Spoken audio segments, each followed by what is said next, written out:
Quiero que abra su Biblia en Primera de Pedro, capítulo 5.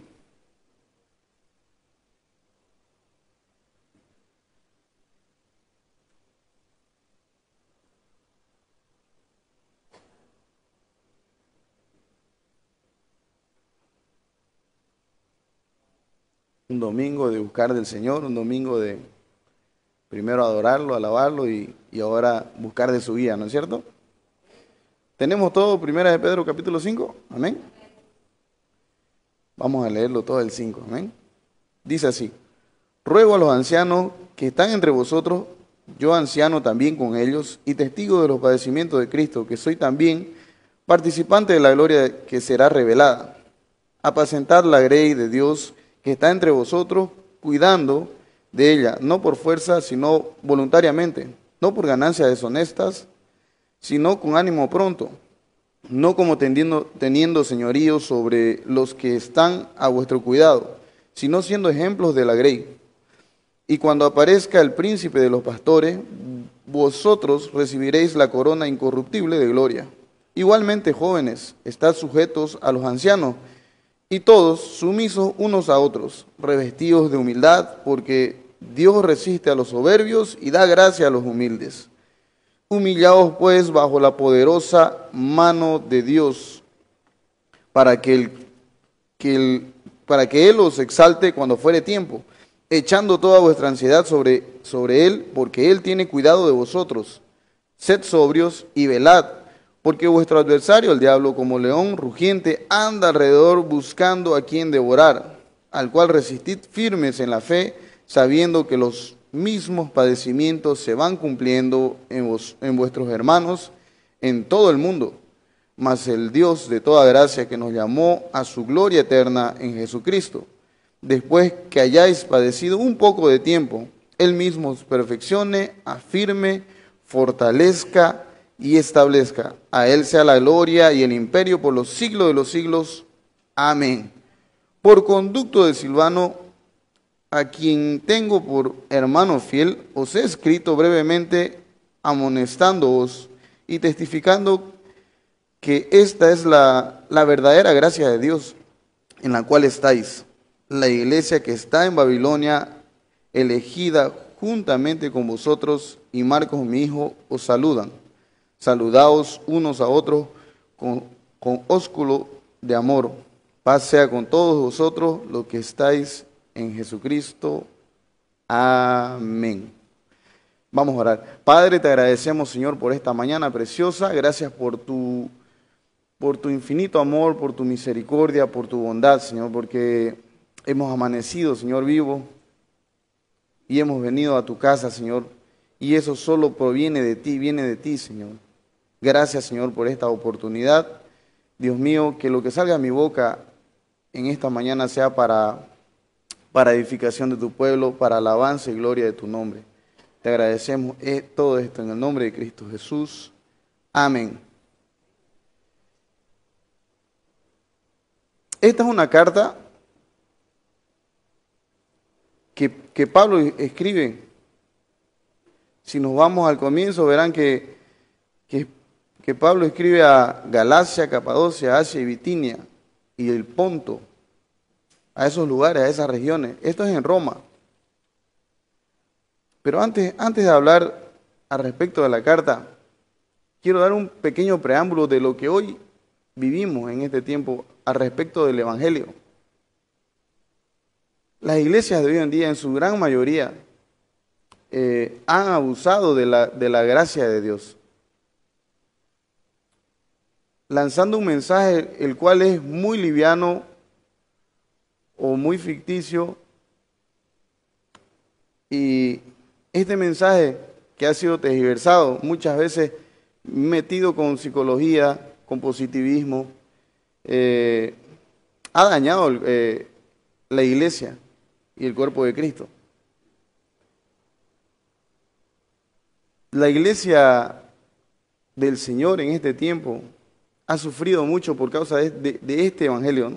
Y aquí vemos que en esta carta Pablo exhorta a los cristianos, a la iglesia, Da una exhortación, pero da una exhortación con amor. Perdón, no es Pablo, es Pedro. Pedro da una exhortación con amor. Ahora, me llama mucho la atención cómo Pedro escribe esta carta y se refiere, muchos de los estudiosos dicen que esta carta, ¿cómo pudo escribirla Pedro si Pedro no era un hombre letrado, sino un pescador? Pero acuérdense que Pedro ya en este tiempo, cuando la carta se escribe más o menos por los 63 años después de Cristo, aproximadamente, Pedro ya tenía como unos 30 años de ministerio, una persona ya madura ministerialmente hablando. Y él aquí dice, exhorta a los ancianos, ¿no es cierto? Exhorta a los ancianos y él se pone como un anciano más. Fíjense que la Iglesia Católica muchas de las veces pondera mucho a Pedro como el primer papa, ¿no? Pero Pedro aquí se lo ve bien humilde diciendo, junto yo, ancianos con ellos. Y da una exhortación como también poniéndose él en ese lugar, como exhortándose a sí mismo. De cuál era el deber y la función del pastorado, del obispado. El tema se llama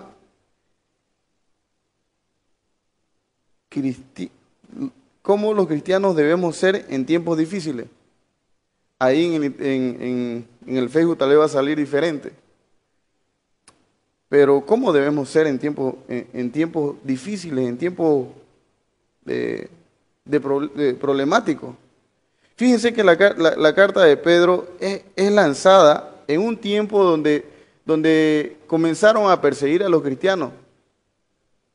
Cuando Nerón comenzó a perseguir a los cristianos.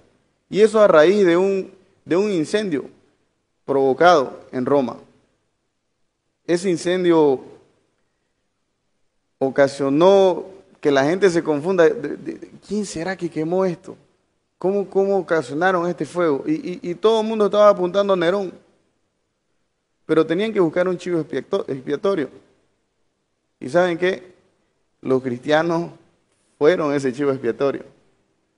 Porque dijeron, contra Nerón no podemos ir. Alguien tiene que tener culpa. Y ahí comienza la persecución de Nerón, porque él acusa a los cristianos. Y la gente, sin más remedio, apoya eso, ¿no? Apoya eso. Y comienza la persecución en ese tiempo a los cristianos, a la iglesia. Comienza la persecución.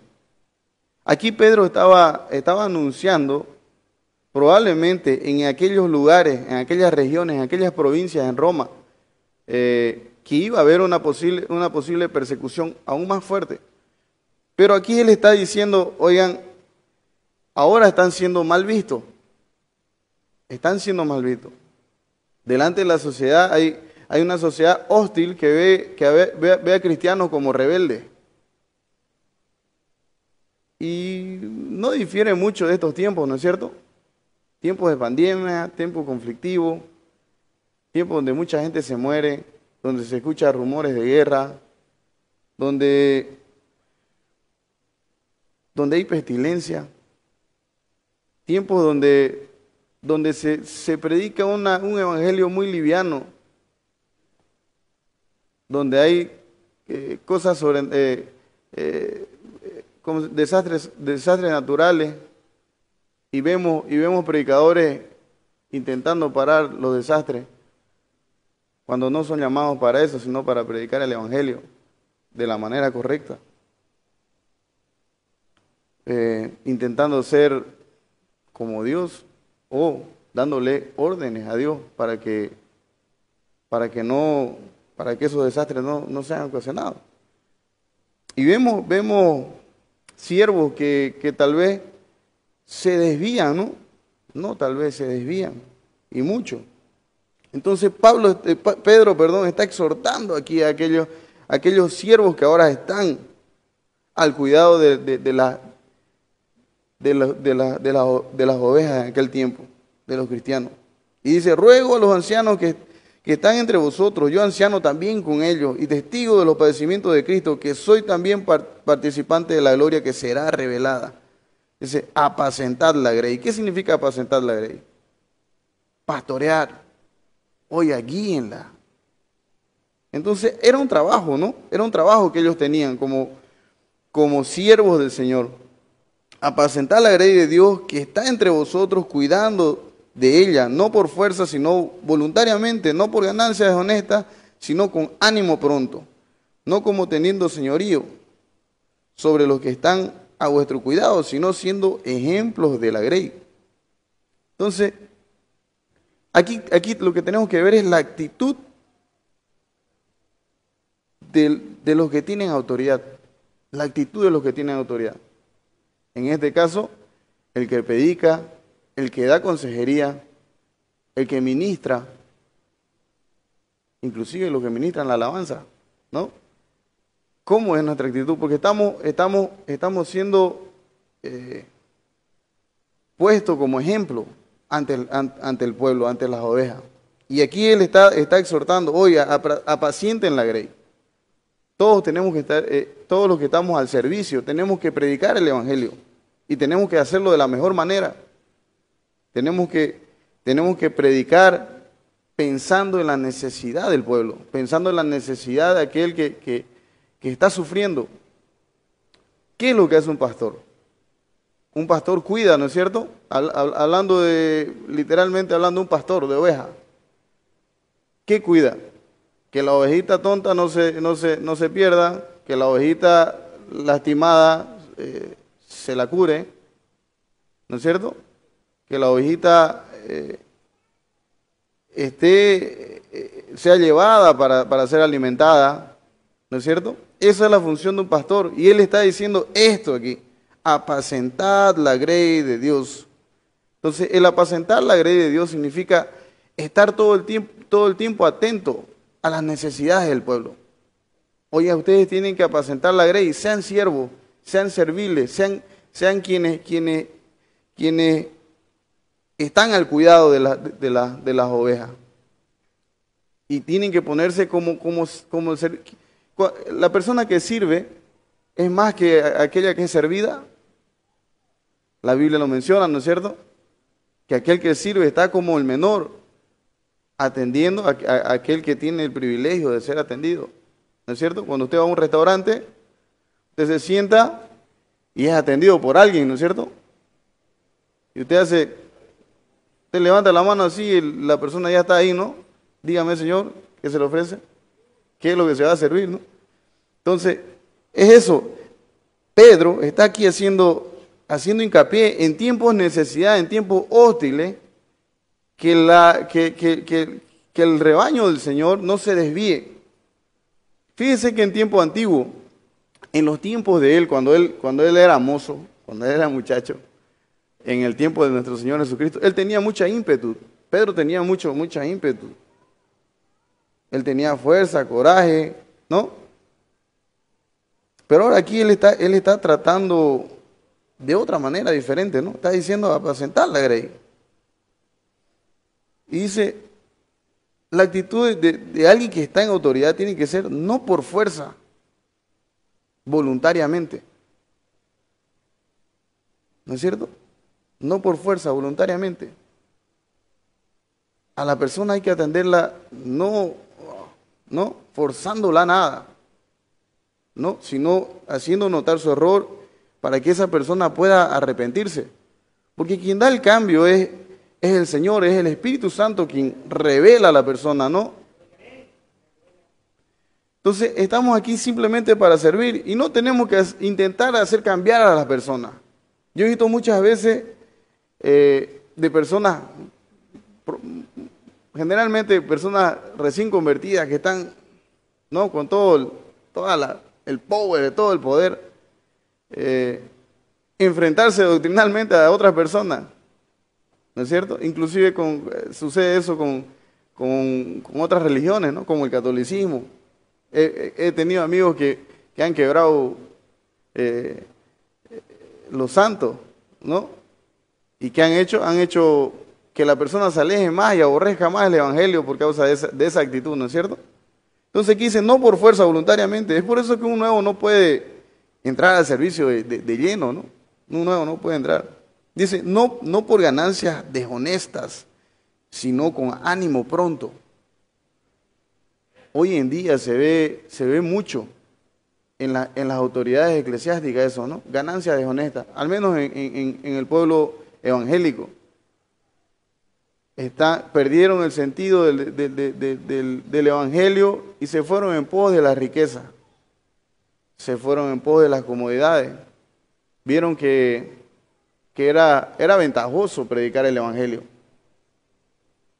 era ventajoso estar adelante y predicar.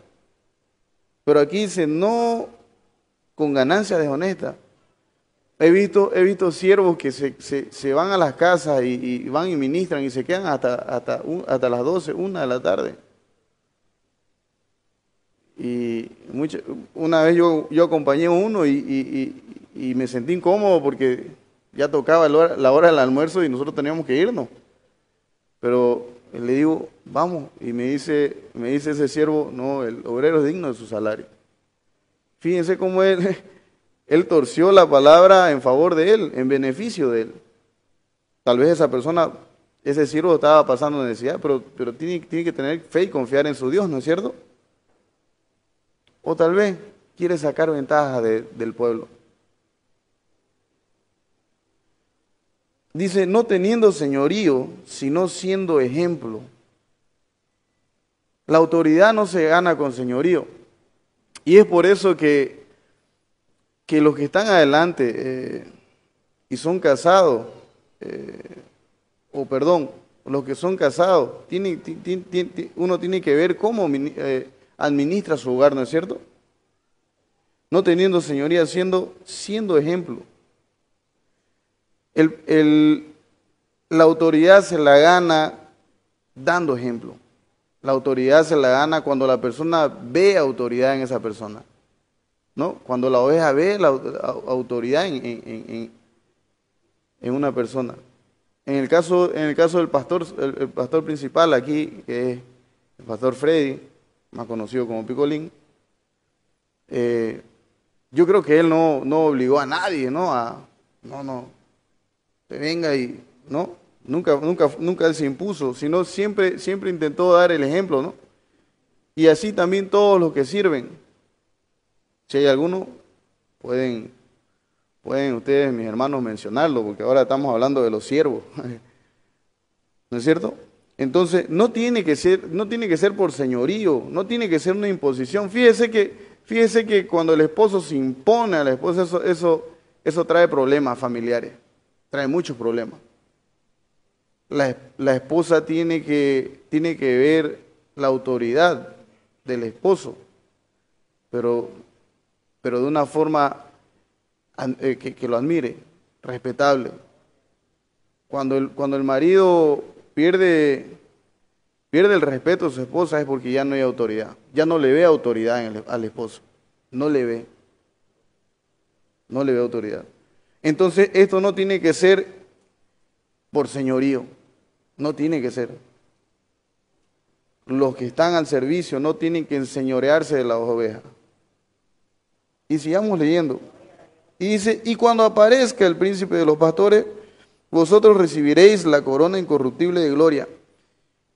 Si nosotros obedecemos esto que él está planteando aquí, que Pedro está planteando, automáticamente se va a dar esto que dice en el versículo 4. Y cuando aparezca el príncipe de los pastores, vosotros recibiréis la corona incorruptible. La actitud de uno que está en autoridad tiene que ser humilde, tiene que ser sumisa, tiene que dar ejemplo, no tiene que enseñorearse, no tiene que hacerlo por fuerza. Y ahí es donde entramos a la actitud de aquellos que tienen ese ímpetu. Dice, igualmente jóvenes, están sujetos a los ancianos y todos sumisos unos a otros, revestidos de humildad, porque Dios resiste a los soberbios y da gracia a los humildes. En el tiempo del Señor Jesucristo, en el pueblo judío había un bando que se quería rebelar contra el imperio romano. La Biblia no menciona si Pedro estaba en ello, pero creo que muchos de aquel tiempo pensaba de esa misma manera, porque habían sido adoctrinados, enseñados de esa manera. Nosotros somos los que tenemos la ley, somos libres. Nosotros no tenemos que sujetarnos a un imperio. Pero fíjense que todas las cosas provienen de Dios, ¿no es cierto? Entonces aquí dice, y por lo general nosotros los jóvenes, no sé si ya soy tan joven, pero los jóvenes tienen ese ímpetu y tienen esas ganas de, por fuerza, ¿no? Aquí había un problema. El problema es que estaban siendo tildados. El cristiano estaba siendo tildado. Le estaban diciendo que era malhechor. Le estaban diciendo que mataron mucha gente, quemaron. Y había una persecución ahí que probablemente muchos cristianos pudieron decir, no fuimos nosotros, y comenzar a defenderse. Pero aquí Pedro le está diciendo a los jóvenes, estad sujetos a los ancianos. Si esto de arriba funciona de la manera que tiene que funcionar, va a ser un ejemplo para aquellos jóvenes que necesitan una guía. Fíjense que parte mucho de qué hace la autoridad. Doy un ejemplo. En este tiempo de pandemia, hubieron muchos religiosos, muchos siervos del Señor, que se rebelaron ante la pandemia. No use barbijo. No, yo voy y oro ¿no es cierto? Y se enfermaron. Hubieron muchos pastores también que murieron y se rebelaron. Fíjense que ellos no fueron buenos guías. Hicieron que la gente se contagie más aún. ¿No es cierto? Y si nosotros somos sumisos ante una buena autoridad, vamos a tener buenos frutos, buenos réditos. Dice, igualmente jóvenes, están sujetos a los ancianos. Fíjense que inclusive los que están aquí como autoridad eclesiástica tienen que sujetarse a las autoridades superiores. Y eso significa presidente, eso significa alcalde, gobernador. Tienen que sujetarse. Y la actitud de todo cristiano tiene que ser esta. Todos sumisos unos a otros. Como cristianos, todos sumisos unos a otros, revestidos de humildad. La humildad ante todo. La humildad es la que nos hace avanzar. La humildad es la que nos hace crecer. La humildad es la que nos hace notar que tenemos errores. La humildad es la que nos lleva a escuchar el mensaje, escuchar el consejo. Y eso abre nuestro entendimiento. Dice, Dios resiste a los soberbios y da gracia a los humildes. ¿Un soberbio cómo es? Usted le da un consejo a un soberbio y no lo escucha. O le escucha y ya salí. Pero un humilde no. Un humilde, aunque le molesta, lo escucha, lo analiza y lo pone en práctica. Porque tal vez, aunque venga una persona que a usted no le agrade, le está dando un buen consejo. Y mejor que un consejo, un buen ejemplo, ¿no? Y aquí dice, humillaos pues bajo la poderosa mano de Dios, para que Él os exalte cuando fuere tiempo, echando toda vuestra ansiedad sobre Él, porque Él tiene cuidado de vosotros. En este tiempo de pandemia ha habido mucha ansiedad de todo tipo. Hay gente que ha querido salir. Fíjense que hay malos hábitos, y esos malos hábitos se reflejan, ¿no? Cuando comenzaron a bloquear todo, los lugares de discoteca y demás, yo me imagino esa gente que transcurre esos lugares, cómo estuvo desesperado.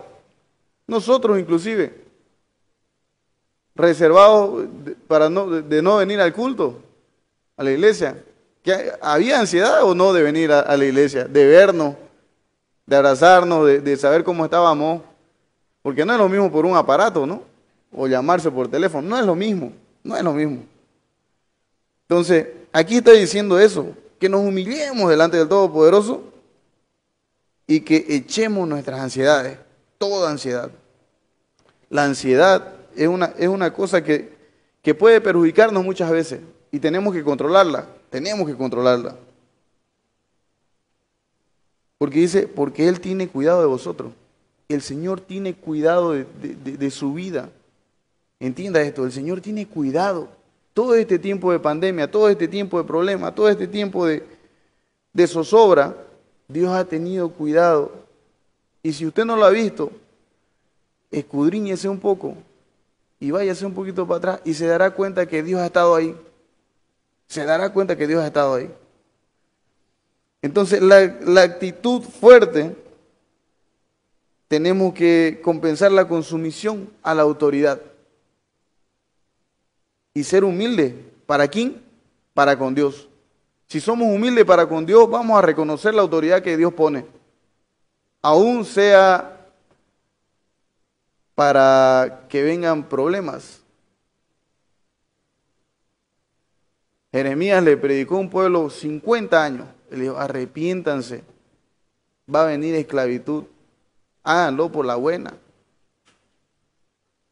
Háganlo por la buena. Pero ese pueblo no quiso oír. Rebeldes y altivos. ¿Y qué sucedió?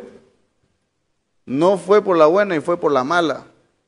Vino esclavitud y vino con fuerza, ¿no es cierto? Pudieron evitarse el problema, pudieron ahorrarse el sufrimiento, pero no lo hicieron. ¿Por qué? Por testarudo. Entonces, tenemos que ser humildes, echar nuestra ansiedad a Dios porque Él tiene cuidado de nosotros. Él tiene cuidado de nosotros. En este tiempo de política también, muchos pensábamos que iba a haber buenos resultados. Y unos se frustraron, otros se alegraron, ¿no es cierto? Y problemas.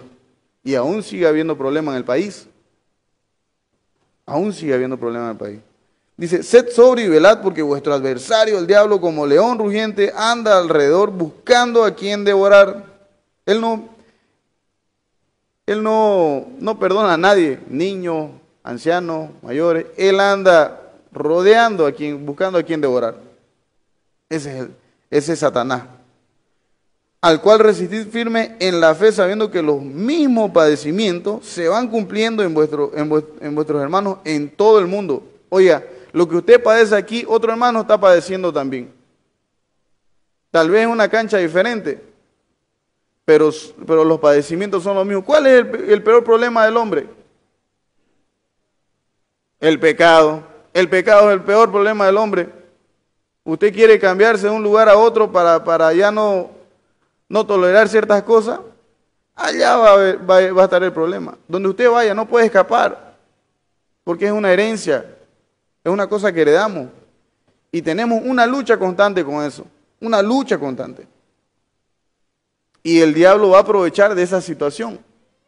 El diablo va a buscar cómo hacerlo tropezar, cómo hacerlo caer y derrumbarlo y apartarlo de la iglesia.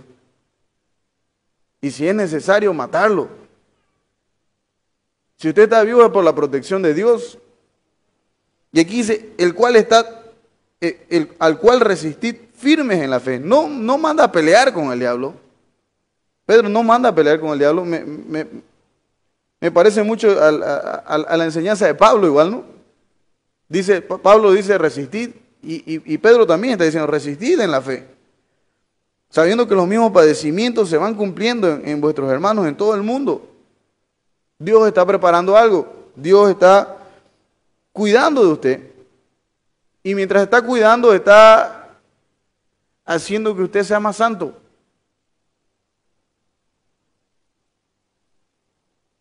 Y es que nuestra fe tiene que crecer y resistir todas aquellas acechanzas del enemigo, del diablo.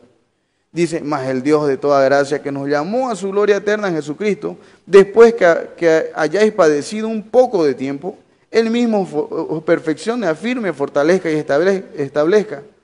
A Él sea la gloria y el imperio por los siglos de los siglos. ¿De dónde provienen las dificultades? Es el tercer punto. Vienen los problemas espontáneamente porque sí, aparecieron. ¿Es por casualidad?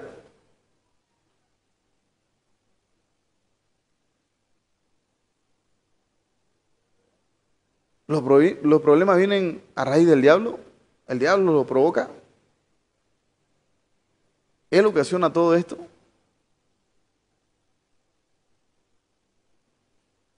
¿O es por Dios?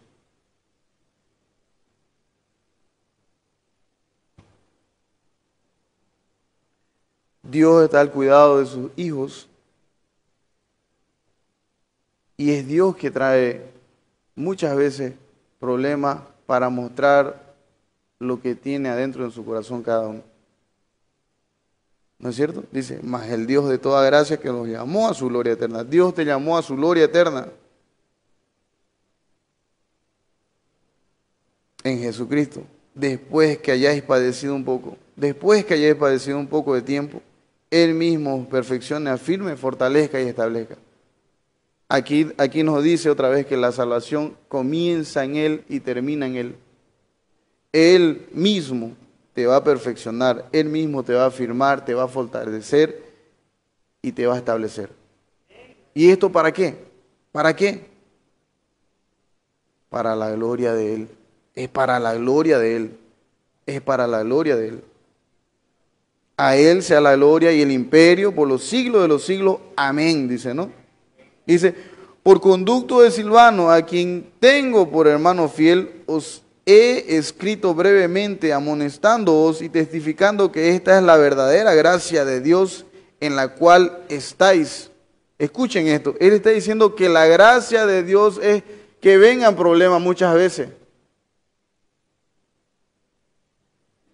El problema que usted está pasando y que intenta evitarlo y no entender, proviene de Dios. Y es que tenemos que ser humildes para escuchar la voz de Dios. Dice que esta es la verdadera gracia. Ahora, por lo general, los hijos de Dios asociamos la gracia a bendiciones, ¿no es cierto? Y cuando vienen problemas, ¿no es gracia? ¿Acaso los problemas no hacen crecer al cristiano? ¿Acaso cuando no hubo persecución, ellos no pregonaron el evangelio a aquellos que necesitaban? ¿Acaso cuando hubo problema, ellos no fueron fortalecidos? ¿No fueron cambiados? Fueron cambiados. El propósito es este: perfeccionarlo, afirmarlo, fortalecerlo y establecerlo como un verdadero hijo. Y Él usa sus herramientas. La Biblia dice que Él castiga, pero así como castiga, también se duele, porque Él es un padre. Muchas veces yo he castigado a mi hijo y me ha dolido mucho castigarlo. Y todo aquel que es padre lo entiende, ¿no es cierto? Y he escuchado esa frase que dice, me va a doler más a mí que a vos, ¿no? Y ahí unos muchachos decían, ¿cómo le va a doler? Pues si a mí me está dando el sablazo, ¿no? Y la marca queda. Pero ¿saben qué? Cuando uno ya es padre, uno lo entiende. Y Dios es igual. Yo me ponía a pensar, esta es la actitud de Dios. Dios está al cuidado de nosotros y nos manda problemas muchas veces para cambiarnos, para mejorarnos. Esta iglesia estaba sufriendo persecución. Tal vez Pedro estaba sufriendo aún más. En las afueras, donde él les mandaba las cartas, había hostilidad. El cristiano era mal visto. Era como ahora ver a anteriormente ver a un masista y ahora ya los pititas. Ahora así eran como los veían a los cristianos en ese entonces. No sé qué otro ejemplo podría darle, pero creo que ese es el más claro en nuestra actualidad, ¿no? Ahora un pitita es menospreciado, aborrecido, es cualquier cosa, ¿no? Y es porque el que está en el poder El que está en el poder quiere someter. Fíjense que la actitud de Pedro es otra aquí. Y me llama mucho la atención cómo Pedro cambió tanto, tanto. Pedro, aquel que le cortó la oreja a uno de los siervos de los fariseos, de los sumos sacerdotes. Aquel Pedro está diciendo, oiga, sujétense a las autoridades. Oigan, sean sumisos. Unos con los otros sean sumisos, sean obedientes. Fíjense el cambio que hubo en Pedro. Y Pedro le está diciendo aquí, oye, va a haber problemas, pero por estos problemas tenemos que pasar para llegar allá al cielo. Porque estos problemas hacen que nuestras vidas se santifiquen aún más. Estos problemas hacen que nuestras vidas se santifiquen aún más. Y ha sido un año difícil, ¿no es cierto? Ha sido un año complicado, ha sido un año para algunos hasta muy triste. Hay gente que ha perdido familia, hay gente que ha perdido trabajo, hay gente que ha perdido su economía, hay gente que aún tiene problemas en el hogar. Pero es aquí que Pedro nos dice cómo un cristiano tiene que actuar en tiempos difíciles. Tenemos que ser sumisos, humildes. Tenemos que reconocer la autoridad. Entonces, la actitud de que tiene autoridad es no forzada, no tiene que anhelar ganancias deshonestas, no tiene que imponerse, tener señorío, sino dar ejemplo. La actitud que tiene alguien que quiere imponerse tiene que ser sumiso. Alguien que tiene fuerza tiene que ser humilde. Y lo tercero que aprendemos aquí es que Dios da el cuidado en nuestras vidas y trae las dificultades para mejorarnos, para hacernos mejores hijos. Todo con un propósito. Y eso es para la gloria y alabanza de su nombre. Y por último, es que la gracia de Dios no siempre va a ser bendición material o felicidad, sino que esto también problema viene de parte de Dios y es gracia, es gracia. Es la gracia de Dios actuando en usted y en mí. Cuando hay un problema, es Dios interviniendo con su mano para tocar su vida. Amén. Oremos. Padre, gracias te damos, Señor, por esta mañana. Gracias, Señor, por su palabra. Gracias porque en tiempos difíciles usted nos sigue instruyendo, nos sigue ayudando, nos sigue fortaleciendo, Señor. Y vemos su mano poderosa al cuidado de nuestras vidas, Señor. Vimos un año muy difícil. Un año donde había bonanza tal vez y ahora ya no la hay. Donde todo era tranquilidad, felicidad. Y ahora hay problemas, Señor. Un año donde tal vez hubo tristeza y mucha ansiedad, Señor. Dios mío, gracias porque esto viene de ti, es de su parte, es su gracia sobre nuestras vidas, Señor. Y ahora lo entendemos, Padre, y queremos vivir, Señor, humillados bajo su mano poderosa, Señor, así como dice su palabra. Y Dios mío, cumplir el rol de hijos, de cristianos, de siervos, Señor, como tiene que ser. Dios mío, que no nos desviemos ni a derecha ni a izquierda, que tu palabra nos guíe y tu Espíritu Santo nos alerte, Señor.